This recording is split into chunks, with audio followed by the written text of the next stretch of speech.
સાહેબ શું કહેશો દેવાઈસ રોડ મામલે આજે અટકાયત કરી છે સમગ્રમાં? ગઈ તારીખ 12 ઓગસ્ટે તલાલાના ચિત્રોડ ખાતે જે મારામારીનો બનાવ બનેલો એ બાબતે અમને ફરિયાદ મળેલી. ફરિયાદી ધ્રુવરાજસિંહ ચૌહાણ જે સનાથળ અમદાવાદના રહેવાસી છે.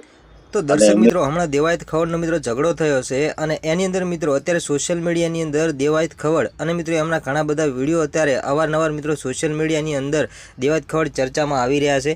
તો દર્શક મિત્રો, અત્યારે સોશિયલ મીડિયાની અંદર આ દેવાયત ખવડ જે મિત્રો જે ઝઘડો થયો અને સનાથલની અંદર મિત્રો રહેતા જે દેવાયત ખવડે જે હુમલો કર્યો છે એની અંદર મિત્રો એસપી ઝાલા અને મિત્રો રિપોર્ટર વચ્ચે જે વાતચીત થઈ રહી છે એનું મિત્રો અત્યારે સોશિયલ મીડિયાની અંદર આ રેકોર્ડિંગ બહુ તેજીથી અને બહુ ઝડપથી વાયરલ થઈ રહ્યું છે. તો દર્શક મિત્રો, એની અંદર એસપી ઝાલા મિત્રો આ દેવાયત ખવડના ઝઘડા વિશે શું કહી રહ્યા છે અને મિત્રો જે મિત્રો અત્યારે સોશિયલ મીડિયાની અંદર આ બંને મિત્રો જે ઝઘડો થયો એનો મિત્રો શું વિવાદ હતો અને શા માટે ઝઘડો થયો, જેની અંદર મિત્રો એસપી ઝાલાએ મિત્રો આ રિપોર્ટર વચ્ચે મિત્રો વાતચીત થઈ છે, જેનું અત્યારે કોલ રેકોર્ડિંગ બહુ ઝડપથી વાયરલ થઈ રહ્યું છે. તો દર્શક મિત્રો, આ કોલ રેકોર્ડિંગ આપણે સાંભળવાનું છે. તો કોલ રેકોર્ડિંગ સાંભળી એના પહેલાં તમે આપણી ચેનલ પર પહેલીવાર અને નવા આવશો તો દર્શક મિત્રો ચેનલને સબસ્ક્રાઈબ કરી લેજો, જેથી કરી બીજા પણ મિત્રો તાત્કાલિક અને નવા વાયરલ કોલ રેકોર્ડિંગ મળતા રહે તમને સૌથી પહેલાં. તો દર્શક મિત્રો, તમે હવે કોલ રેકોર્ડિંગ સાંભળી લો કે એસપી ઝાલા અને મિત્રો રિપોર્ટર આ દેવાયત ખવડના ઝઘડાને લઈ અને મિત્રો શું વાતચીત કરી રહ્યા છે. અને મારામારી કરેલી અને હથિયાર પણ બતાવેલું અને લૂંટ પણ કરેલી. આ પ્રકારની ફરિયાદના આધારે ગીર સોમનાથ પોલીસે તાત્કાલિક અસરથી 7 અલગ અલગ ટીમો, જેમાં એલસીબીની 2 ટીમ, એસઓજીની 2 ટીમ અને તલાલા પોલીસ સ્ટેશનની 3 ટીમ, 7 અલગ અલગ ટીમો બનાવી અને અમે ફરિયાદ લીધા બાદ આરોપીની તપાસ માટે ટીમો રવાના કરેલી. શરૂઆતમાં ટેકનિકલ એનાલિસિસ કરતા સાસણની આજુબાજુ એમનું સતત અમને લોકેશન મળતા હતા, કેમ કે આરોપીઓ જે છે એ મોબાઈલ ફોન ફેંકીને જતા રહ્યા હતા.